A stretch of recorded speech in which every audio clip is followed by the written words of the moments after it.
केंद्रीय सरकारी कर्मचाऱ्यांसाठी आणि पेन्शनधारकासाठी आत्ताच्या घडीची सर्वात मोठी अपडेट ही समोर आली आहे. ही अपडेट आहे त्यांच्या महागाई भत्त्याच्या वाढीची बाबतीत.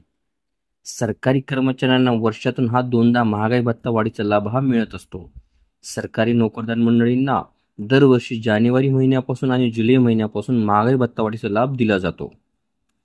जानेवारी महिन्यापासूनच्या महागाई भत्ता वाढीचा निर्णय साधारणपणे मार्च महिन्यात घेतला जातो. दरवर्षी होळी सणाच्या आसपास याबाबतचा निर्णय होत असतो.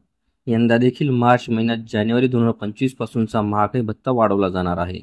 सध्या केंद्रीय कर्मचाऱ्यांना 53% दराने महागाई भत्ता मिळतोय.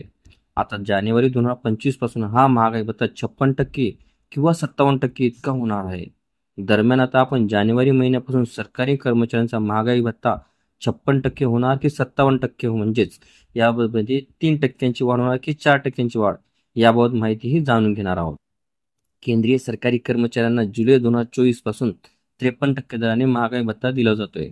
त्याआधी महागाई भत्ता 50% दराने मिळत होता. म्हणजेच जुलै 2024 पासून या भत्त्यात 3% वाढ करण्यात आली. आता जानेवारी 2025 पासूनची महागाई भत्ता वाढ ही AICPIची जुलै ते डिसेंबर 2024 या कालावधीमधील आकडेवारीनुसार ठरणार आहे. दरम्यान आतापर्यंत जुलै ते नोव्हेंबर 2024 या कालावधीमधील AICPIची आकडेवारी समोर आली आहे. या आकडेवारीनुसार जर नजर टाकली तर यावेळी सुद्धा महागाई भत्ता 3% वाढवण्याची शक्यता वर्तवली जात आहे. पण अजून डिसेंबर महिन्याची आकडेवारी बाकी आहे. यामुळे जेव्हा डिसेंबर महिन्याची आकडेवारी समोर येईल तेव्हाच अधिकृतरित्या महागाई भत्ता किती वाढणार हे स्पष्ट होणार. परंतु नोव्हेंबर महिन्यापर्यंतची आकडेवारी पाहिली असता यामध्ये मोठ्या प्रमाणात बदल होण्याची शक्यता नाहीये आणि यावेळी सुद्धा महागाई भत्ता 3%नीच वाढणार असे म्हटले जात आहे. महागाई भत्ता जानेवारी 2025 पासून 56% इतका होणार. मात्र याबाबतचा निर्णय मार्च 2025 मध्ये होईल. आपल्याला व्हिडिओ आवडले असल्यास चॅनलला नक्कीच लाईक, शेअर आणि कॉमेंट्स करायला विसरू नका.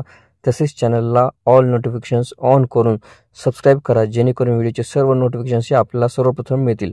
लवकरच आपण पुढच्या व्हिडिओमध्ये भेटूया. तोपर्यंत नमस्कार.